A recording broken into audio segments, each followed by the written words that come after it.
अस्सलाम वालेकुम नाज़रीन, दस्कार टाइम्स में हम आपको खुशामदीद कहते हैं। मैं हूं आपका मेज़बान बिलाल हसन मीर। कबल इसके कि हस्बे जायका में आपसे करें कुछ खट्टी कुछ मीठी बातें, हम आपको मिलाना चाहते हैं दस्का शहर की एक ऐसी मशहूर व मारूफ शख्सियत से जो किसी तारुफ की मोहताज नहीं। तो आज हमारे स्टूडियो में हमारे साथ मौजूद हैं दस्का प्रेस क्लब के चेयरमैन जनाब दरे खान साहब, और इसके साथ हमारा प्रोग्राम में साथ देंगे अवामी नुमाइंदा की हैसियत से मिर्जा उस्मान अहमद साहब। जी अस्सलाम वालेकुम दरे खान साहब, कैसे मिजाज हैं आपके? जी अल्लाह का शुक्र। और सुनाइए, सेहत तबीयत ठीक है? अल्लाह का बड़ा एहसान। जी मिर्जा उस्मान साहब, आप कैसे हैं? जी अल्हम्दुलिल्लाह, अल्लाह का शुक्र है। आप सुनाए? ठीक है अल्हम्दुलिल्लाह। तो नाजरीन, आज एक इंतहाई अहम मुद्दे पे बात होने जा रही है, तो हमारे साथ रहिएगा। उससे पहले हम खान साहब से ये जानना चाहते हैं कि इन्होंने अपने कैरियर का आगाज कहाँ से किया? जी बिस्मिल्लाहिर्रहमानिर्रहीम। जी बिलाल भाई, मैंने अपना कैरियर का जो आगाज़ है वो तकरीबन 18 साल से मैंने शुरू किया सहाफ़त को। सही है। और मैंने स्टार्ट जो लिया था ना, वो नवाइशमाल का पेपर था, सियालकोट से निकलता है। सही है। और अल्हम्दुलिल्लाह मैं आज भी उनके साथ काम कर रहा हूँ। माशाल्लाह, वेरी गुड। तो खान साहब, हम ये जानना चाहते हैं कि आपने इन 18 साल के दौरानिए में, इस 18 साल के दौरानिए में शहर की बेहतरी के लिए क्या किया? जी, शहर की बेहतरी के लिए देखिए, एक सहाफ़ी का काम क्या है, किसी मजलूम की आवाज़ बनना, किसी मजलूम की आवाज़ को हुक्मरानों तक पहुंचाना, दीवानों तक पहुंचाना। और ये इस तरह आपको पता है कि ये कोरोना जो गुजरा है, कोरोना में जितना हो सका लोगों को तहफ़्फ़ुज़ के लिए आगाही प्रोग्राम भी किए हमने, और सैनिटाइज़र वगैरह भी दी, तकसीम किए, मास्क वगैरह भी तकसीम किए, लोगों को आगाही एहतियाती तदाबीर भी साथ साथ बताते रहते थे। इनको हम हाईलाइट भी करते रहते थे कोरोना के हवाले से। और बहुत से मामलात हैं, तो सहाफ़ी का काम तो यही है, इनकी आवाज़ बनना। बिल्कुल ऐसे। और जो बेसहारा है, बेलौस, जरा मैं पंजाबी में हो तो फिर मैं जरा खुल के आपसे बात कर सकता हूँ। बड़ा शानदार रहेगा अगर आप पंजाबी में बात करें। बिलाल साहब देखो, सहाफ़ियां दे काम है किसी मजलूम दी, किसी बेसहारा दी आवाज़ बनना, उसकी मदद करना। तो जिस तरह कोरोना दे विच जिस तरह मामला चल रहा है, जिस तरह सारे कारोबार बंद हो गए सन, ब्रेक हो गए सन, तो बिलाल साहब अल्लाह का एक मेरे ते खास फजल है। मैं भी एक मजदूर बाप का एक मजदूर बेटा हूँ।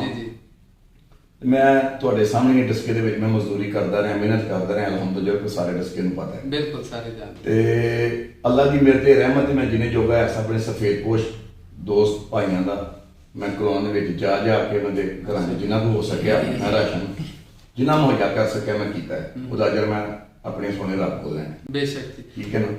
अच्छा मिर्जा उस्मान साहब, आपके ख्याल में शहर की बेहतरी के लिए हमें मजीद क्या करना चाहिए? देखें जी बिलाल साहब, जैसे हम रोज़मर्रा के कामों में अपने घर के हर काम को प्रायोरिटी देते हैं, हमें इसी पेन के साथ, जैसे कि हमारी कोशिश होती है कि अपने घर को अच्छे तरीके से उसके काम को हम सर अंजाम तक पहुँचाएं। बिल्कुल। तो इसी तरह इसी पेन के साथ हमें अपने शहर के मसाइल के लिए इन्वॉल्व होना पड़ेगा और इसी मामलात को हमें लेके आगे चलना पड़ेगा। बिल्कुल। तो मैं समझता हूँ कि हर फर्द को अपने अपनी जगह पे इस जिम्मेदारी को कबूल करना पड़ेगा और ये जिम्मेदारी उठानी पड़ेगी। बिल्कुल। इस बात को मैं इस अंदाज से आपसे करना चाहता हूँ कि जैसे इसकी एग्जांपल है कि जैसे ख्वाजा आतिफ रज़ा पाशी साहब का टेन्योर था। बिल्कुल। उन्होंने जब चेयरमैन की सीट पे बैठे हैं, बल्दियाती चेयरमैन मुंतखब हुए हैं, तो उन्होंने बहुत ज़्यादा काम करने की कोशिश की। उनके रास्ते में बहुत ज़्यादा रुकावटें भी आई, लेकिन इंसान अगर फोकस्ड हो ना, तो वो कुछ भी कर सकता है। बिल्कुल। उन रुकावटों के बावजूद उन्होंने, अगर कोई बारिश का मामला हुआ है, कोई सीवरेज बंद हुई है, वो घर से बाहर निकले हैं। बिल्कुल ऐसे। अवाम की खिदमत के लिए हर कदम उन्होंने आगे बढ़ाया, कोशिश की है। और ये हमारे शहर में बहुत बड़ी मिसाल है। हर बंदे को इंक्रोचमेंट के हवाले से उन्होंने बड़ा काम किया, शहर को बड़ा वसी किया, जो नजायज तजावज़ात थी उनको हटाया, और उन्होंने बहुत ज्यादा खिदमत करने की कोशिश की। इसी जज्बे को लेके आगे बढ़ना पड़ा। आपने अभी चूंकि ख्वाजा आतिफ रज़ा पाशी साहब का जिक्र किया है, तो हर किसी के दौर में कुछ अच्छी चीजें भी रही हैं, कुछ नेगेटिविटी भी रही है। तो एक चीज़ है, मैं वो बताना चाहूँगा, आपसे पूछना चाहूँगा बल्कि, कि आतिफ रज़ा पाशी साहब के दौर से पहले हर गली हर मोहल्ले में एक ख़ास आदमी सफाई करने के लिए मुतय्यन था जी। उनके दौर में उन लोगों को हटा दिया गया, वो सफाई करने वाले जो लोग थे हटा दिया गया। उनके दौर के बाद भी आज तक वो गलियों मोहल्लों में वैसे ही जो है वो कूड़ा क्रिकेट है, वैसे ही वो सफाई के नाकस इंतजाम हैं, ठीक है। उसके बारे में आप क्या कहना चाहते हैं? देखिए जी, आपने सही बात की है। मैं समझता हूँ कि इस सवाल का जवाब अगर ख्वाजा साहब आपके प्रोग्राम में आके खुद दें तो वो सबसे बेस्ट होगा, और मैं समझता हूँ कि वो भी आके अच्छे तरीके से आपकी रहनुमाई कर सकते हैं कि ये मामला कैसे। अच्छा मिर्जा साहब, ये बताएं कि खान साहब जो हैं आज हमारे प्रोग्राम में तशरीफ हैं, तशरीफ फरमा हैं, तो ये अपनी सहाफत को इस्तेमाल करते हुए शहर की बेहतरी के लिए किस तरह खिदमत कर सकते हैं? बिल्कुल ठीक है। देखें, खान साहब चेयरमैन प्रेस क्लब डस्का हैं, एक ख़ास तबके के ऑर्गेनाइज़र हैं, जी जी, रिप्रेजेंटेटिव हैं ख़ास तबके के।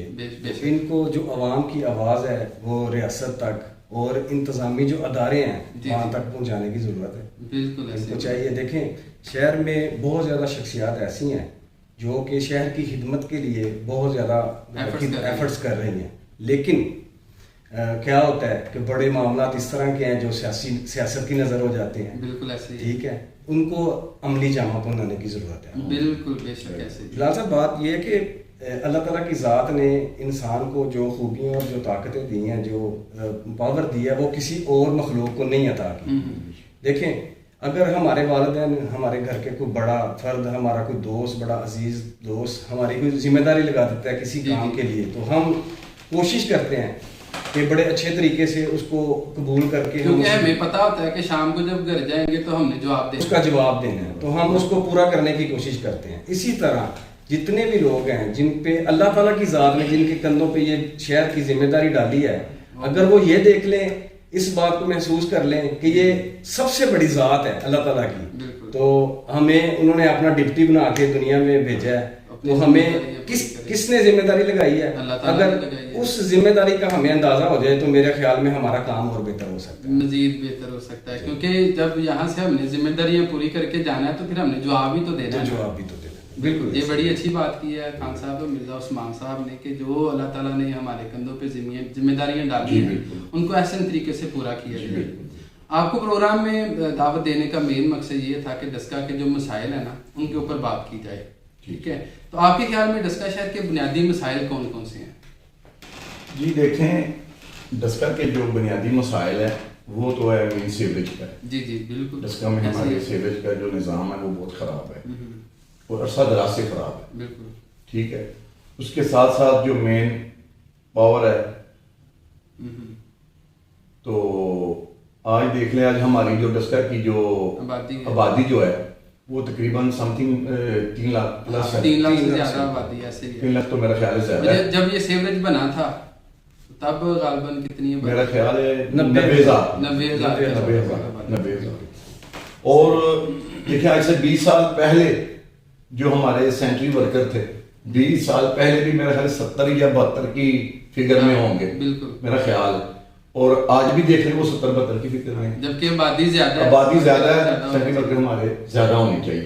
अगर ज्यादा होंगे तो इंशाल्लाह इस सीवरेज पे हम काबू इजीली कर सकेंगे। बिल्कुल काबू पा सकेंगे। और क्या समझते हैं कि क्या मसला है शहर का? और देखें, और मसला ये है जो हमारे डस्का में ट्रैफिक का मसला है, पार्किंग का मसला है। जैसे समड़िया रोड है, समड़िया रोड है आपके सामने है, और फुआरा चौक जो है आपके सामने है, बैंक फुआरा चौक, बंगला चौक, ये ट्रैफिक का हमारा बहुत ज्यादा फुकदान है इधर। जी जी, बहुत मसला बना है। और इधर देखें 2 स्कूल है लड़कियों के, एक कॉलेज है, गर्ल्स कॉलेज है, तो इधर भी बहुत ज्यादा जब छुट्टी होती है बहुत ज्यादा ट्रैफिक 2-3 घंटे तक ना ट्रैफिक बंद रहती है। शहर का मेन मरकज जो है मरकज हो जाता है। तो इसका अगर पार्किंग का अगर किया जाए तो मेरे ख्याल से अगर ट्रैफिक हमारी ये पार्किंग की इसकी जगह का तयन किया जाए ना तो ट्रैफिक हमारी इजी हो जाती है। और आप क्या समझते हैं? बिल्कुल, बात फिर वहीं से रिपीट हो जाती है कि हर फर्द को अपनी जिम्मेदारी कबूल करनी पड़ेगी। अब देखें, जैसे हमारी ताजर बरादरी है, उनके सदर हैं, अगर वो अपनी जगह पे रह के अगर लोगों तक ये अवेयरनेस पहुंचाएं, लोगों को ये बताएं कि आप किस तरह कोई एक ऐसा सिस्टम बनाएं कि वो जो प्लास्टिक पेपर है, आपको पता है वो रात के टाइम जब उनके माल आते हैं फिर वो उसमें से निकालते हैं तो वो बहुत ज्यादा जो है ना प्लास्टिक पेपर का इस्तेमाल सिस्टम बंद कर, वो बारिश के टाइम में क्या होता है वो सीवरेज सिस्टम बंद हो जाती है सारी, वो बारिश होने की सूरत में। अगर उसका एक तरीका हो, एक प्रोसेस हो, एक टाइम मुकर्रर कर दिया जाए, बल्दिया का नुमाइंदा है वहां से वो उसको उठा कर ले जाए तो वो बहुत ज्यादा आसानी हो सकती है। बिल्कुल ऐसे ही। और आप क्या समझते हैं खान साहब कि ये जो शहर के बुनियादी मसाइल हैं इनका हल कैसे मुमकिन है?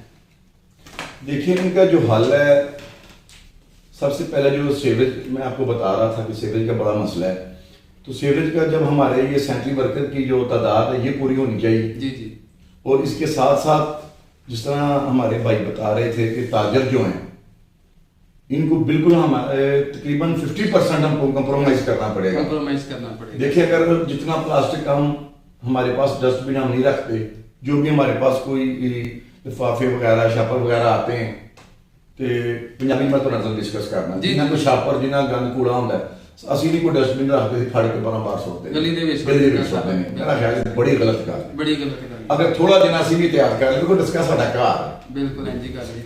ਜਿਸ ਤਰ੍ਹਾਂ ਬੰਦਾ ਘਰ ਦਾ ਖਿਆਲ ਰੱਖਦਾ ਹੈ, ਕਸਮ ਖੁਦਾ ਦੀ, ਕਿ ਡਸਕੇ ਦਾ ਖਿਆਲ ਰੱਖਿਆ ਜਾਏ ਨਾ, ਕੋਈ ਸ਼ੌਕ ਸਾਡੇ ਤੇ ਆ ਜਾਏ ਬੇਸ਼ੁਮਾਰ ਮਾਮਲਾ ਦਾ। ਤੇ ਮੈਂ ਨਾ ਤੁਸੀਂ ਡਸਕੇ ਦਾ ਮਾਸ਼ਾਅੱਲਾ ਬੜਾ ਹੀ ਸੋਹਣਾ ਸ਼ਹਿਰ ਅੱਲਾ ਨੇ ਸਾਨੂੰ ਦਿੱਤਾ ਹੈ ਤੇ ਸਾਰਾ ਕੁਝ ਸੋਹਣਾ ਹੋਈਆਂ ਹੈ, ਸਾਰਾ ਕੁਝ ਸੋਹਣਾ। ਸਾਡੇ ਜਿਹੜਾ ਨਾ ਮੁਆਸ਼ਰੇ ਦਾ ਇਲਾਜ ਇਹਦਾ ਅਲਮੀਆ ਵੀ ਕਿ ਅਗਰ ਕਿਸੇ ਜਗ੍ਹਾ ਤੇ ਕੋਈ ਗੰਦ ਨਜ਼ਰ ਆਇਆ ਜਾਂ ਕਿਸੇ ਜਗ੍ਹਾ ਕੋਈ ਮਸਲਾ ਨਜ਼ਰ ਆਇਆ ਨਾ ਤੇ ਉਹ ਦੋਸਤਾਂ ਨੇ ਕੀ ਕਰਨਾ, ਤਸਵੀਰ ਬਣਾ ਕੇ ਫੇਸਬੁੱਕ ਤੇ ਅਪਲੋਡ ਕਰ ਦੇਣੀ। ਹੁਣ ਫੇਸਬੁੱਕ ਤੇ ਅਪਲੋਡ ਕਰਨ ਦਾ ਮਤਲਬ ਇਹ ਤੇ ਕਤਲ ਨਾ ਹੋਇਆ ਕਿ ਕੈਲੀਫੋਰਨੀਆ ਤੋਂ ਫੇਸਬੁੱਕ ਦਾ ਬਾਨੀ ਮਾਰਕ ਜ਼ਕਰਬਰਗ ਡਸਕਿਆ ਆਏਗਾ ਤੇ ਤੁਹਾਡੀ ਗਲੀ ਬਣਵਾ ਕੇ ਦੇਊਗਾ। ਬਿਲਕੁਲ ਠੀਕ ਹੈ। ਕੀ ਖਿਆਲ ਹੈ ਇਹਦਾ? ਤੁਸੀਂ ਮਿਰਜ਼ਾ ਸਾਹਿਬ ਕੀ ਦੱਸਦੇ ਹੋ ਕਿ ਇਹ ਅਗਰ ਕੋਈ ਮਸਲਾ ਵੇ ਉਹਨੂੰ ਕਿਸ ਤਰੀਕੇ ਦੇ ਨਾਲ ਹੀ ਹੱਲ ਕਰ ਸਕਦੇ ਹਾਂ? ਦੇਖੋ ਜਨਾਬ ਵਾਲਾ ਗੱਲ ਇਹ ਹੈ ਕਿ ਮੈਂ ਵੀ ਥੋੜਾ ਚਲੋ ਪੰਜਾਬੀ ਦੇ ਵਿੱਚ ਡਿਸਕਸ ਕਰ ਲੈਣਾ। ਜੀ ਜੀ। ਮਾਮਲਾ ਇਹ ਹੈ ਕਿ ਹੁਣ ਫੇਸਬੁੱਕ ਤੇ ਚਲੋ ਇੱਕ ਸਾਨੂੰ ਪਲੇਟਫਾਰਮ ਮਿਲਿਆ, ਹਰ ਦੌਰ ਦੇ ਅੰਦਰ ਮਸਲੇ ਨੂੰ ਹਾਈਲਾਈਟ ਕਰਨਾ, ਮਸਲੇ ਨੂੰ ਹੱਲ ਤੇ ਨਹੀਂ ਹੁੰਦਾ। ਹਰ ਦੌਰ ਦੇ ਅੰਦਰ ਟੈਕਨੋਲੋਜੀ ਆਹਿਸਤਾ ਆਹਿਸਤਾ ਵੱਧਦੀ ਗਈ, ਹਰ ਦੌਰ 'ਚ ਕੋਈ ਨਾ ਕੋਈ ਸਾਡੇ ਕੋਲ ਪਲੇਟਫਾਰਮ ਰਿਹਾ, ਕੋਈ ਨਾ ਕੋਈ ਚੀਜ਼ ਰਹੀ। ਅੱਜ ਜਿਸ ਦੌਰ ਦੇ ਵਿੱਚ ਅਸੀਂ ਰਹਿਣ ਦੇ ਰਹੇ ਹਾਂ ਨਾ, ਸਾਡੇ ਕੋਲ ਜਿੰਨਾ ਟੈਕਨੋਲੋਜੀ ਹੈ, ਫੇਸਬੁੱਕ ਹੈ, ਇੰਸਟਾਗ੍ਰਾਮ ਹੈ, ਇਸ ਤੋਂ ਇਲਾਵਾ ਜਿਹੜੇ ਸੋਸ਼ਲ ਪਲੇਟਫਾਰਮ ਨੇ, ਅਗਰ ਇਹਨਾਂ ਨੂੰ ਅਸੀਂ ਅੱਛੇ ਤਰੀਕੇ ਨਾਲ ਯੂਟਿਲਾਈਜ਼ ਕਰੀਏ, ਅੱਛੇ ਤਰੀਕੇ ਨਾਲ ਇਹਨਾਂ ਦਾ ਇਸਤੇਮਾਲ ਕਰੀਏ, ਖਾਲੀ ਮਸਲਿਆਂ ਨੂੰ ਉਜਾਗਰ ਕਰਨਾ ਗੱਲ ਨਹੀਂ ਹੈ। ਬਿਲਕੁਲ। ਤੇ ਉਹਨਾਂ ਮਸਲਿਆਂ ਨੂੰ ਲੈ ਕੇ ਇਨਫਰਾਦੀ ਤੌਰ ਦੇ ਉੱਤੇ ਉਹਨਾਂ ਦਾ ਹੱਲ ਵੀ ਕਰਨਾ ਜ਼ਰੂਰੀ ਹੈ। ਅਗਰ ਮੈਂ ਇੱਕ ਗੱਲ ਇੱਥੇ ਕਰਨਾ ਚਾਹਾਂਗਾ, ਸ਼ਹਿਰ ਦੇ ਉਹਨਾਂ ਲੋਕਾਂ ਵਾਸਤੇ ਜਿਹੜੇ ਰਿਪਰੈਜ਼ੈਂਟੇਟਿਵ ਨੇ, ਜਿਹੜੇ ਨੁਮਾਇੰਦੇ ਬਣਦੇ ਨੇ, ਜਿਨ੍ਹਾਂ ਨੂੰ ਅੱਲਾਹ ਤਾਲਾ ਇਖਤਿਆਰ ਦਿੰਦੇ ਨੇ, ਅਗਰ ਲੋਕ ਉਹਨਾਂ ਨੂੰ ਐਕਸੈਪਟ ਕਰਨਾ ਜਾਣਦੇ ਨੇ ਨਾ ਤੇ ਲੋਕ ਉਹਨਾਂ ਨੂੰ ਰਿਜੈਕਟ ਵੀ ਕਰਨਾ ਚਾਹੁੰਦੇ। ਬਹੁਤ ਸ਼ਾਨਦਾਰ ਗੱਲ ਕੀਤੀ ਹੈ, ਬਹੁਤ ਸ਼ਾਨਦਾਰ ਗੱਲ ਕੀਤੀ। ਅੱਛਾ ਖਾਨ ਸਾਹਿਬ, ਅੱਜ ਦੇ ਇਸ ਪ੍ਰੋਗਰਾਮ ਦਾ ਜਿਹੜਾ ਮੇਨ ਮਕਸਦ ਹੈ ਉਹ ਇਹ ਹੀ ਹੈ ਕਿ ਸਾਡੇ ਜਿਹੜੇ ਸੁਸਾਇਟੀ ਦੇ ਦੋਸਤ ਨੇ, ਹਲਕਾ ਅਹਿਬਾਬ ਨੇ, ਜਿਹੜੇ ਮਸਾਇਲ ਨੂੰ ਹਾਈਲਾਈਟ ਕਰਦੇ ਨੇ ਨਾ, ਉਹ ਮਸਾਇਲ ਨੂੰ ਹੱਲ ਕਰਨਾ ਕਦਰੇ ਸਮਝ ਕੇ ਨਹੀਂ ਜਾਣ ਪਾਉਂਦੇ ਜਾਂ ਨਹੀਂ ਜਾਣ ਰਹੇ ਹੁੰਦੇ। ਕਿਸੇ ਨੂੰ ਟਾਰਗੇਟ ਕਰਨਾ ਮਕਸਦ ਨਹੀਂ ਹੈ, ਠੀਕ ਹੈ। ਤੁਹਾਡੇ ਮੁਤਾਬਕ ਅਗਰ ਕੋਈ ਸ਼ਹਿਰ 'ਚ ਮਸਲਾ ਹੋ ਗਿਆ, ਮੈਨੂੰ ਮਸਲਾ ਹੋ ਗਿਆ, ਮਿਰਜ਼ਾ ਸਾਹਿਬ ਨੂੰ ਹੋ ਗਿਆ, ਤਾਂ ਉਹਦਾ ਕੀ ਜੈਨੂਇਨ ਔਰ ਲੀਗਲ ਤਰੀਕੇ ਨਾਲ ਉਹਦਾ ਹੱਲ ਕੀ ਹੈ? ਦੇਖੋ ਭਾਈ, ਸਾਡੇ ਕੋਲ ਇੰਤਜ਼ਾਮੀਆ ਜੀ, ਕਾਨੂੰਨ ਹੈ, ਰਿਆਸਤ ਹੈ, ਸਾਨੂੰ ਕਾਨੂੰਨ ਦੇ ਤਰੀਕੇ ਨਾਲ ਚੱਲਣਾ ਪੈਣਾ। ਬਿਲਕੁਲ। ਕਾਨੂੰਨ ਦਾ ਦਰਵਾਜ਼ਾ ਅਸੀਂ ਕਾਨੂੰਨ ਦੇ ਤਰੀਕੇ ਨਾਲ ਖੜਕਾਵਾਂਗੇ ਨਾ, ਸਾਡੇ ਮਸਲੇ ਹੱਲ ਹੋਣਗੇ। ਬਿਲਕੁਲ। ਸਾਡਾ ਅਲਮੀਆ ਵੇ ਕਿ ਅਸੀਂ ਕਾਨੂੰਨ ਦੇ ਕੋਲੋਂ ਰੋਬ ਦੇ ਨਾਲ ਕੰਮ ਕਰਾਉਣਾ ਚਾਹੁੰਦੇ ਹਾਂ, ਔਰ ਉਹ ਨਹੀਂ ਹੁੰਦਾ। ਬਿਲਕੁਲ। ਬਲੈਕਮੇਲ ਕਰਕੇ ਕੰਮ ਨਹੀਂ ਹੁੰਦਾ, ਉਹ ਨਹੀਂ ਹੁੰਦਾ। ਇਹਦਾ ਜੈਨੂਇਨ ਤਰੀਕਾ ਕੀ ਹੈ? ਸਰ, ਇਹਦਾ ਜੈਨੂਇਨ ਤਰੀਕਾ ਹੈ ਕਿ ਦੇਖੋ, ਅਗਰ ਸਾਡੇ ਡਸਕਾ ਦੇ ਵਿੱਚ ਏਸੀ ਸਾਹਿਬ ਸਨ, ਜੀ ਜੀ, ਬਹੁਤ ਅੱਛਾ ਵਰਕ ਉਹਨਾਂ ਨੇ ਕੀਤਾ ਹੈ। ਉਹਨਾਂ ਕੋਲ ਅਸੀਂ ਸਹਾਫੀ ਜਾਂ ਵਕਲਾ ਹਜ਼ਰਾਤ ਜਾਂ ਦੂਸਰੇ ਸਾਰੇ ਛੱਡ ਕੇ ਨਾ, ਕੌਂਸਲਰ, ਚੇਅਰਮੈਨ, ਕੋਈ ਸਿਵਲ ਬੰਦਾ ਵੀ ਟੁਰ ਗਿਆ ਨਾ, ਅੱਛੇ ਤਰੀਕੇ ਨਾਲ ਕੋਈ ਐਪਲੀਕੇਸ਼ਨ ਲੈ ਕੇ ਚਲਾ ਗਿਆ ਕਿ ਉਹਨਾਂ ਨੇ ਸਬਮਿਟ ਕਰ ਲਈ, ਉਹਨਾਂ ਨੇ ਉਹਦੇ ਤੇ ਵਰਕ ਕੀਤਾ ਹੈ, ਨਾਲ ਰਿਜ਼ਲਟ ਵੀ ਮਿਲ ਗਿਆ। ਅਗਰ ਉਹ ਐਪਲੀਕੇਸ਼ਨ ਸਬਮਿਟ ਨਹੀਂ ਹੋਏਗੀ ਤੇ ਵਰਕ ਨਹੀਂ ਹੋਏਗਾ। ਅਗਰ 10 ਬੰਦੇ ਵੀ ਜਾਣ ਸਾਂ, ਚੌਧਰੀਆਂ ਕੋ ਜਾਓ, ਮੈਂਬਰਾਂ ਕੋ ਜਾਓ, ਐਮਪੀਏ ਕੋ ਜਾਓ, ਐਨੀ ਕੰਮ ਨਹੀਂ ਹੋਏ। ਤਰੀਕੇਕਾਰ ਨਾਲ ਕੰਮ ਹੋਣਾ ਚਾਹੀਦਾ ਹੈ।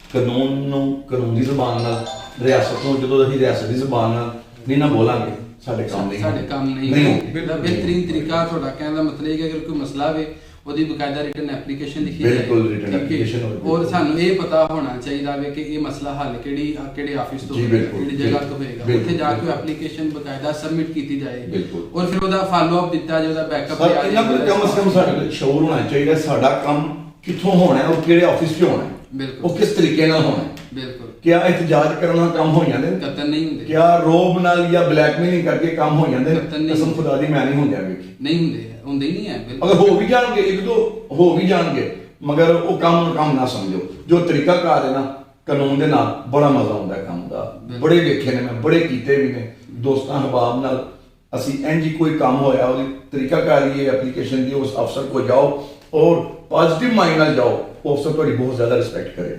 ਬਿਲਕੁਲ ਔਰ ਐਸਾ ਕਤਲ ਨਹੀਂ ਦੇਖਿਆ ਕਿ ਕਿਸੇ ਆਫਿਸ ਦੇ ਵਿੱਚ ਕਿਸੇ ਅਫਸਰ ਦੇ ਕੋਲੇ ਕਾਮ ਸ਼ਹਿਰੀ ਮਸਲਾ ਲੈ ਕੇ ਗਿਆ ਹੋਏ ਰਿਟਨ ਐਪਲੀਕੇਸ਼ਨ ਦੇ ਵਿੱਚ ਔਰ ਉਹਨੇ ਐਕਸੈਪਟ ਨਾ ਕੀਤੀ ਬਿਲਕੁਲ ਕੋਈ ਸ਼ੱਕ ਨਹੀਂ ਕਰਦੇ ਨੇ ਐ ਵੇਖੋ ਐ ਵੀ ਜਾਣ ਕੇ ਅਸੀਂ ਬਾਹਰ ਬਹਿ ਕੇ ਲੋਕਾਂ ਨੂੰ ਸ਼ੌਕ ਨਹੀਂ ਹੁੰਦਾ ਗੱਲਾਂ ਕਰਨੇ ਕਿ ਫਲਾਣਾ ਇਦਾਰਾ ਹੈ ਜੇ ਇਦਾਰੇ ਦੇ ਅਸੀਂ ਕਰ ਰਹੇ ਸੀ ਆਪਣੇ ਆਪ ਨੂੰ ਨਹੀਂ ਦੇਖਦੇ ਦੇਖੋ ਜਿਸ ਤਰ੍ਹਾਂ ਭਾਈ ਬੋਲ ਰਹੇ ਸਨ ਇਹ ਸਾਡੇ ਜਿਹੜੇ ਤਾਜਰਾਂ ਦੇ ਸਦਰ ਨੇ ਉਹਨਾਂ ਨੂੰ ਕੋਈ ਕੰਪਰੋਮਾਈਜ਼ ਕਰਨਾ ਚਾਹੀਦਾ ਟੀਐਮਏ ਦੇ ਨਾਲ ਠੀਕ ਹੈ ਨਾ ਅਗਰ ਅਸੀਂ ਜਿਸ ਤਰ੍ਹਾਂ ਅਸੀਂ ਕੂੜਾ ਫੜਨੇ ਆ ਛਾਪਰ ਜੋ ਲੱਭਦੇ ਸੀ ਗਲਿਆਂ 'ਚ ਸੁੱਟ ਛੱਡਨੇ ਜੀ ਉਹਦੇ ਵਿੱਚ ਹਰ ਰੋਡ ਦੀ ਕਮੇਟੀ ਬਣੀ ਹੈ ਹਰ ਰੋਡ ਦੇ ਉੱਪਰ ਕਮੇਟੀ ਬਣੀ ਹੈ ਬਾਜ਼ਾਰ ਨੂੰ ਤਕਸੀਮ ਕੀਤਾ ਗਿਆ ਵੇ ਹਰ ਹਿੱਸੇ ਦਾ ਅਲੱਗ ਸਦਰ ਹੈ ਜਨਰਲ ਸੈਕਟਰੀ ਹੈ ਫਲਾਸਾ ਮਾਇਨਾ ਕਰਿਆ ਜੇ ਉਹ ਸਿਰਫ ਇਲੈਕਸ਼ਨ ਦੀ ਹੱਦ ਤੱਕ ਮਹਦੂਦ ਨੇ ਜੀ ਸਦਾਰਤ ਦੀ ਹੱਦ ਤੱਕ ਮਹਦੂਦ ਨੇ ਮੈਨੂੰ ਤੁਸੀਂ ਕੰਮ ਦੱਸੋ ਫਰਕ ਦੱਸੋ ਉਹਨਾਂ ਦਾ कोई फर्क नहीं है कोई मिर्जा उस्मान साहब ने एक बड़ी प्यारी गल की थी कि अगर अल्लाह ताला जिम्मेदारी देना जानते हैं तो लेना भी जानते हैं और अगर ये लोग जिन्होंने सिलेक्ट किया अगर वो सिलेक्ट करना जानते हैं तो रिजेक्ट करना भी जानते हैं अगर ये लोग अपनी जिम्मेदारियां पूरियां नहीं करेंगे और इन्हां नूं सिर्फ अदारे नूं ब्लैकमेल करन दी हद तक रहणगे तो खत्म हो जाएगा खत्म हो सिस्टम को फिर नए लोग आ जाएंगे नया सिस्टम आ जाएगा लेकिन डस्के की बेहतरी वास्ते जरा ना जिन्नी देर तक कहीं अमली इकदामात नहीं करेंगे जेन्युइन तरीके ना लिखे पढ़े तरीके उन्हीं देर तक मसले हल नहीं बिल्कुल जी कोई शक नहीं। तो खान साहब जो आप बता रहे थे कि शहर के जो मरकज है इसमें रश का बड़ा मसला है तो इसका आपके ख्याल में क्या सद्देबाब किया जाना चाहिए? जी बिल्कुल बिलास भाई आपने ठीक कहा है रश का जो है ना सबसे पहले तो मैं ये कहूँगा कि ये जो कॉलेज है गर्ल्स कॉलेज है और 2 स्कूल हैं जी तो मैं इंतजामिया से ये अपील करूँगा कि इधर एक पुलिस वाले को खड़ा किया जाए जी उसकी ड्यूटी लगाई जाए कि क्योंकि यहाँ पे कोई आवारा लड़का खड़ा ना हो और नंबर 2 में देखें जो रश का जो मैंने आपको बताया कि इसका ना पार्किंग के लिए जगह होनी चाहिए जो हमारे पास में रोड पे जो शफाखाना हैवानात जो है या पुरानी कचहरी है इनका पार्किंग सिस्टम इधर इंतजामिया को बनाना चाहिए अगर और दोबारा जो रश है यहाँ पे आपको पता है दस्का को समथिंग तकरीबन मेरा ख्याल है 384 ਪਿੰਡ ਇਹਨੂੰ ਲੱਗਦੇ ਨੇ ਡਸਕੇ ਸਾਡੇ ਬਿਲਕੁਲ ਇਸ ਤਰ੍ਹਾਂ ਹੀ ਗੱਲ ਤੇ ਡਸਕਾ ਸਾਡਾ ਜਿਹੜਾ ਫੁਆਰਾ ਚੌਂਕ ਹੈ ਸ਼ਹਿਰ ਦਾ ਮੇਨ ਗੜ ਹੈ ਇਹਦੇ ਵਿੱਚ ਬਲਾਸਾ ਮੈਂ ਇਹ ਸਮਝਣਾ ਕਿ ਅਗਰ ਬੈਂਕ ਰੋਡ ਤੋਂ ਲੈ ਕੇ ਨੂਰ ਮਸਜਿਦ ਤੱਕ ਇੱਕ ਛੋਟਾ ਜਿਹਾ ਫਲਾਈਓਵਰ ਬਣਿਆ ਹੋਇਆ ਨਾ ਔਰ ਮਾਝੇ ਚੌਂਕ ਤੋਂ 8 ਨੰਬਰ ਚੁੰਗੀ ਤੱਕ ਤੇ ਸਾਡੇ ਡਸਕੇ ਦਾ ਬਹੁਤ ਜ਼ਿਆਦਾ 70% ਰਸ਼ ਜਿਹੜਾ ਨਾ ਜਿਹੜੇ ਕਾਲਜ ਰੋਡ ਤੋਂ ਟ੍ਰੈਫਿਕ ਆਂਦੀ ਹੈ ਉਹ ਬੈਂਕ ਰੋਡ ਦੇ ਉੱਤੇ ਅਗਰ ਕਿਸੇ ਨੂੰ ਕੰਮ ਹੈ ਤੇ ਉੱਥੇ ਉਤਰ ਜਾਏਗੀ ਠੀਕ ਹੈ ਔਰ ਅਗਰ ਕਿਸੇ ਨੂੰ ਸਾਹਮਣੇ ਰੋਡ ਦੇ ਉੱਤੇ ਕੰਮ ਹੈ ਤੇ ਫੈਸਲ ਬੇਕਰੀ ਦੇ ਕੋਲ ਉੱਥੇ ਰੋਡ ਡਬਲ ਹੋ ਜਾਂਦਾ ਹੈ ਨਾ ਮਸਜਿਦ ਦੇ ਕੋਲ ਹਾਂ ਰੋਡ ਡਬਲ ਹੋ ਜਾਂਦਾ ਹੈ ਉੱਥੇ ਉਤਰ ਜਾਏਗੀ ਔਰ ਇਹਦੇ ਨਾਲ ਜਿਹੜਾ ਠੰਡਾ ਰਸ਼ ਹੈ ਉਹ ਕਾਫੀ ਹੱਦ ਤੱਕ ਕੰਟਰੋਲ ਹੋ ਜਾਏਗਾ ਉਹ ਗੱਲ ਕੀਤੀ ਹੈ ਕਿ ਜਿਹੜਾ ਨਾ ਪਾਰਕਿੰਗ ਸਟੈਂਡ ਬਣਨਾ ਚਾਹੀਦਾ ਸਾਹਮਣੇ ਰੋਡ ਦੇ ਉੱਪਰ ਨਾ ਅਗਰ ਉੱਥੇ ਪਾਰਕਿੰਗ ਸਟੈਂਡ ਵਾਸਤੇ ਐਪਲੀਕੇਸ਼ਨ ਦੇਣੀ ਹੋਵੇ ਤੇ ਕਿਹੜੇ ادارے ਵਿੱਚ ਸਬਮਿਟ ਕੀਤੀ ਜਾਏਗੀ ਐਪਲੀਕੇਸ਼ਨ ਸਾਰੇ ਸਰ ਅਸਾਂ ਏਸੀ ਸਾਹਿਬ ਨੂੰ ਦੇਣੀ ਠੀਕ ਹੈ ਏਸੀ ਸਾਹਿਬ ਦੇ ਜ਼ਿੰਮੇਵਾਰੀ ਹੁੰਦਾ ਉਹਨਾਂ ਨੇ ਐਪਲੀਕੇਸ਼ਨ ਦੇਣਗੇ ਉਹਨਾਂ ਨੂੰ ਦੇਣੀ ਚਾਹੀਦੀ ਹੈ ਉਮੀਦ ਹੈ ਅੱਲਾ ਦੇ ਘਰ ਕੋਈ ਨਾ ਕੋਈ ਬਾਤ ਜ਼ਰੂਰ ਹੋਏਗਾ ਇਨਸ਼ਾਅੱਲਾ ਅਗਰ ਜਿਹੜਾ ਫਲਾਈਓਵਰ ਦਾ ਮਾਮਲਾ ਵੇ ਇਹਦੇ ਚ ਅਗਰ ਦਸਕੇ ਦੇ ਲੋਕ ਇਤਿਹਾਦ ਕਰ ਲੈਣ ਆਪਸ ਦੇ ਵਿੱਚ ਔਰ ਇਹਦੇ ਵਾਸਤੇ ਕੋਈ ਐਪਲੀਕੇਸ਼ਨ ਦੇਣੀ ਹੋਵੇ ਤੇ ਉਹਦੇ ਵਾਸਤੇ ਕਿਹੜਾ ਆਫਿਸ ਹੈ ਕਿਹੜੀ ਇੰਤਜ਼ਾਮੀਆਂ ਵਿੱਚ ਜਿੱਥੇ ਇਹ ਚੀਜ਼ ਅਪਲਾਈ ਕੀਤੀ ਜਾ ਸਕਦੀ ਹੈ ਮੈਂ ਏਸੀ ਸਾਹਿਬ ਨੇ ਜਾਂ ਡੀਸੀ ਸਾਹਿਬ ਨੇ ਇਹਨਾਂ ਨੇ ਤੁਸੀਂ ਮੇਰੇ ਡਸਕੇ ਦੇ ਜਿੰਨੇ ਵੀ ਨੇ ਮਾਮਲਾ ਕਰਦੇ ਇਹੀ ਕਰਦੇ ਨੇ ਔਰ ਇਹਨਾਂ ਨੂੰ ਦਿੱਤੀ ਜਾਏ ਕਿ ਇਹਦਾ ਵੱਡਾ ਐਕਸਪੈਂਸਿਸ ਕੰਮ ਇਹ ਨਹੀਂ ਹੈ ਛੋਟਾ ਜਿਹਾ ਫਲਾਈਓਵਰ ਹੈ ਔਰ ਇਹ ਉਹਨਾਂ ਨੂੰ ਐਪਲੀਕੇਸ਼ਨ ਦੇਣ ਡੀਸੀ ਸਾਹਿਬ ਨੂੰ ਇਨਸ਼ਾਅੱਲਾ ਅੱਲਾਹ ਪਾਕ ਕਰੇਗਾ ਹੋ ਜਾਏਗਾ ਉਮੀਦ ਹੈ ਬੜੀ ਅੱਲਾ ਦੇ ਘਰ ਅੱਛਾ ਖਾਨ ਸਾਹਿਬ ਅਗਰ ਤੁਸੀਂ ਇਜਾਜ਼ਤ ਦਿਓ ਤੇ ਸਾਡੇ ਨਾਜ਼ਰੀਨ ਤੁਹਾਡੇ ਕੋਲੋਂ ਕੁਝ ਸਵਾਲਾਂ ਦੇ ਜਵਾਬ ਚਾਹੁੰਦੇ ਨੇ ਔਰ ਉਮੀਦ ਹੈ ਕਿ ਉਹਨਾਂ ਨੂੰ ਆਪਣੇ ਤਜਰਬੇ ਦੀ ਰੋਸ਼ਨੀ ਦੇ ਵਿੱਚ ਤੁਸੀਂ ਮਾਕੂਲ ਜਵਾਬ ਦਿਓਗੇ ਜੀ ਬਿਲਕੁਲ ਇਨਸ਼ਾਅੱਲਾ ਸਾਡਾ ਪਹਿਲਾ ਸਵਾਲ ਇਹ ਹੈ ਕਿ ਅਗਰ ਤੁਸੀਂ ਜਹਾਜ਼ 'ਚ ਸਫ਼ਰ ਕਰਦੇ ਹੋ ਔਰ ਜਹਾਜ਼ ਤਬਾਹ ਹੋਣ ਦਾ ਖਦਸ਼ਾ ਹੋਵੇ ਮੈਂ ਜਹਾਜ਼ 'ਚ ਸਫ਼ਰ ਕਰ ਰਿਹਾ ਹਾਂਜੀ ਤੁਸੀਂ ਜਹਾਜ਼ 'ਚ ਸਫ਼ਰ ਕਰ ਰਹੇ ਹੋ ਠੀਕ ਜਹਾਜ਼ ਤਬਾਹ ਹੋਣ ਦਾ ਖਦਸ਼ਾ ਹੋਵੇ ਤੁਹਾਡੇ ਕੋਲ 2 ਲਾਈਫ ਜੈਕਟਸ ਨੇ ਇੱਕ ਤੁਸੀਂ ਆਪ ਹੀ ਪਾ ਲਈ ਔਰ ਤੁਹਾਡੇ ਨਾਲ ਦੋ ਮੁਸਾਫਰ ਹੋਰ ਸਵਾਰ ਨੇ, ਉਹਨਾਂ ਦੇ ਵਿੱਚ ਨੇ ਸੈਯਦਾ ਨੁਸ਼ੀਨ ਇਫਤਖਾਰ ਸਾਹਿਬਾ ਔਰ ਅਲੀ ਹਸਨ ਮੱਲੀ ਸਾਹਿਬ। ਤੇ ਦੂਜੀ ਜੈਕਟ ਤੁਸੀਂ ਕਿਹਨੂੰ ਦੇ ਕੇ ਉਹਦੀ ਜਾਨ ਬਚਾਓਗੇ? ਸਰ ਕੀ ਸਵਾਲ ਕਰ ਰਿਹਾ ਹੈ ਜੀ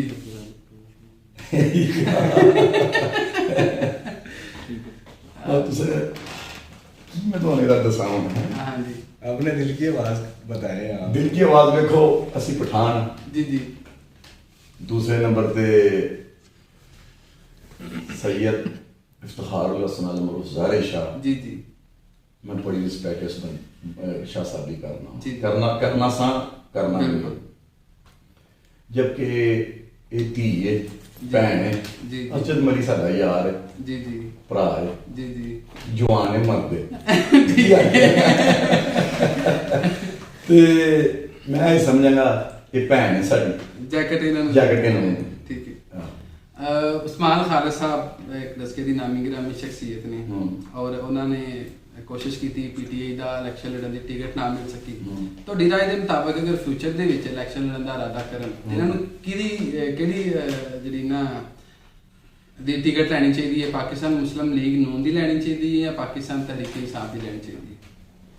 जो सवाल ही नहीं करना लग पे हो तो जलाने भी दे जाइए चलो वो ये भी भैन गल है कि इन्हां दा उस्मान साहब ਦਾ ਇੱਕ ਇਕੱਠ ਹੋਇਆ ਸੀ ਜਿਹਦੇ ਵਿੱਚ ਅਸੀਂ ਵੀ ਮੌਜੂਦ ਸਾਂ ਤੇ ਉੱਥੇ ਗਏ ਸਾਂ। ਉੱਥੇ ਮੇਰਾ ਖਿਆਲ ਹੈ 1000-1500 ਬੰਦਾ ਵੀ ਬੈਠਾ ਸੀ। ਠੀਕ ਹੈ ਨਾ ਸਾਰਿਆਂ ਨੂੰ ਮਾਈਕ ਦੇ ਕੇ ਸਾਰਿਆਂ ਕੋਲ ਰਾਏ ਲਈ ਤੇ ਉਸਮਾਨ ਸਾਹਿਬ ਨੂੰ ਟਿਕਟ ਨਹੀਂ ਸੀ ਮਿਲੀ ਤੇ ਮੇਰਾ ਖਿਆਲ ਹੈ ਫਿਰ ਵਰਡਸ ਬੰਦੇ ਦੇ ਕੀ ਹੋਣੇ ਚਾਹੀਦੇ। ਮੈਂ ਉਹਨਾਂ ਨੂੰ ਉਸ ਹਾਲ ਦੇ ਵਿੱਚ ਇਹਨਾਂ ਜਦੋਂ ਮੇਰੇ ਕੋਲ ਸਪੀਕਰ ਆਇਆ ਨਾ ਤੇ ਮੈਂ ਇਹੀ ਕਿਹਾ ਸੀ ਕਿ ਇਹਨਾਂ ਨੂੰ ਮੁਸਲਿਮ ਲੀਗ ਕਾਨੂੰਨ ਦੇ ਪਲੇਟਫਾਰਮ ਤੋਂ ਇਲੈਕਸ਼ਨ ਲੜਨਾ ਚਾਹੀਦਾ। ਸਹੀ। ਅੱਛਾ ਨੈਕਸਟ ਸਵਾਲ ਤੁਹਾਡੇ ਕੋਲ ਇਹ ਵੇ ਕਿ ਅਗਰ ਤੁਹਾਨੂੰ ਕਦੀ ਕਿਸੇ ਫਿਲਮ ਦੇ ਵਿੱਚ ਕੰਮ ਕਰਨ ਦਾ ਮੌਕਾ ਮਿਲੇ ਤੇ ਤੁਸੀਂ ਕਿਹੜੀ ਹੀਰੋਇਨ ਦੇ ਨਾਲ ਕੰਮ ਕਰਨਾ ਪਸੰਦ ਕਰੋਗੇ? ਮੀਰਾ ਨਾਲ ਕੰਮ ਕਰਨਾ ਪਸੰਦ ਕਰੋਗੇ ਜਾਂ ਆਲੀਆ ਭੱਟ ਦੇ ਨਾਲ ਕੰਮ ਕਰਨਾ? ਭਾਈ ਮੈਂ ਤਾਂ ਸਾਰੀ ਜ਼ਿੰਦਗੀ ਫਿਲਮ ਹੀ ਦੇਖੋ ਵੇਖੀ ਅੱਲਾਹ ਦੀ ਕਸਮ ਮੈਨੂੰ ਫਿਲਮਾਂ ਦਾ ਸ਼ੌਕ ਵੀ ਨਹੀਂ ਦਾ ਜਵਾਬ ਤੇ ਫਿਰ ਤੁਹਾਨੂੰ ਦੇਣਾ ਪਏਗਾ ਨਾ, ਕਿਹਦੇ ਨਾਲ ਕੰਮ ਕਰਨਾ ਪਸੰਦ ਕਰੋਗੇ? ਭਾਈ ਨਾ ਇੱਕ ਨੂੰ ਤੇ ਮੈਂ ਜਾਣਨਾ ਉਹ ਮੀਰਾ ਹੈ ਜੀ। ਉਹਦਾ ਤੇ ਅੱਲਾਹ ਨੇ ਆਇ ਕਰਾਏ ਜਿਹਦਾ ਮੈਨੂੰ ਨਹੀਂ ਪਤਾ ਹੈ ਜੇ ਫਿਰ ਉਹਦੇ ਨਾਲ ਕੰਮ ਕਰ ਲੋਗੇ ਤੁਸੀਂ? ਇੰਨੀ ਗੱਲ ਮੈਨੂੰ ਪਤਾ ਵੀ ਲੱਗ ਪਈ ਨਾ ਮੈਂ ਜਾਣਦਾ ਠੀਕ ਹੈ। ਅੱਛਾ ਖਾਨ ਸਾਹਿਬ ਦੋ ਸ਼ਖਸੀਅਤ ਦਾ ਤੁਹਾਡੇ ਕੇ ਨਾਲ ਰੱਖਣਾ, ਇਹਨਾਂ ਨੂੰ ਤੁਸੀਂ ਇਹਨਾਂ ਦੀ ਕਾਰਕਰਦਗੀ ਦੇ ਹਿਸਾਬ ਦੇ ਨਾਲ ਨੰਬਰ ਦੇਣੇ ਨੇ 1 ਤੋਂ ਲੈ ਕੇ 10 ਤੱਕ। ਠੀਕ ਹੈ। ख्वाजा आतिफ रज़ा पाशी साहब ਨੂੰ ਤੁਸੀਂ ਕਿੰਨੇ ਨੰਬਰ ਦਿਓਗੇ?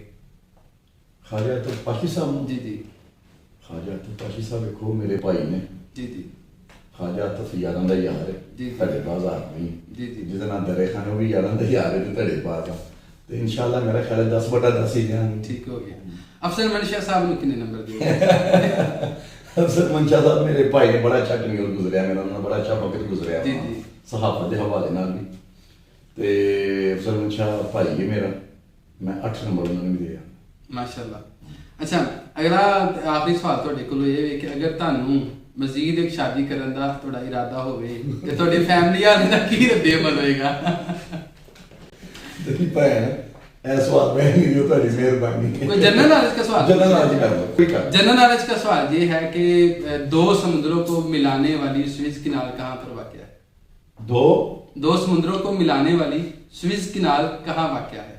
देखो भैन ਤੁਹਾਨੂੰ ਪਤਾ ਮੈਂ ਝੂਠ ਨਹੀਂ ਬੋਲਦਾ ਇਹਦਾ ਮੈਨੂੰ ਪਤਾ ਹੀ ਨਹੀਂ पहले दिन जवाब दे दियो। ਪਹਿਲੇ ਹੀ ਬੋਲੀ ਤਾਂ ਤੁਸੀਂ ਇਹਦਾ ਨਹੀਂ ਮੈਨੂੰ ਪਤਾ ਸੀ ਪਹਿਲਾਂ ਨਹੀਂ हाँ तो फिर की रद्द-ए-अमल होएगा ਤੁਹਾਡੇ ਘਰ ਦੇਗਾ? ਭਾਈ ਨਹੀਂ ਅੱਛਾ ਮੈਸੇਜ ਤੇ ਨਹੀਂ ਅੱਛਾ ਜ਼ਾਹਰ ਬੜੀ ਵੱਡੀ ਨਾਰਾਜ਼ਗੀ नाराजगी हो ਹਾਂਜੀ जाएगी। ठीक है माशाल्लाह मेरे बच्चे हैं मैं रद्दे मज़ाहिर नाराजगी होगी भाई जी ठीक हो गया। तो नाजरीन आपने आज के बड़े अहम मौजू पर जो बात थी वो सुनी, तो इसके साथ ही यहाँ पे वक्त होता है एक शॉर्ट ब्रेक का। Stay with us.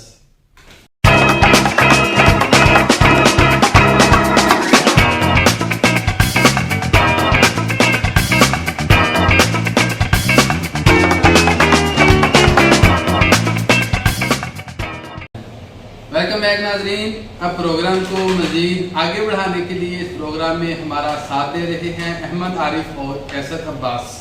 ओ मेरे दिल के चैन, ओ मेरे दिल के चैन, चैन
चैन आए मेरे दिल को दुआ कीजिए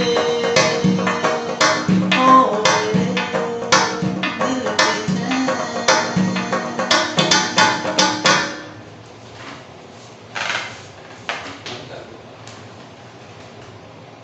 नाज़रीन, हमारा साथ देने का बहुत शुक्रिया। अपना और अपने चाहने वालों का ख्याल रखिएगा।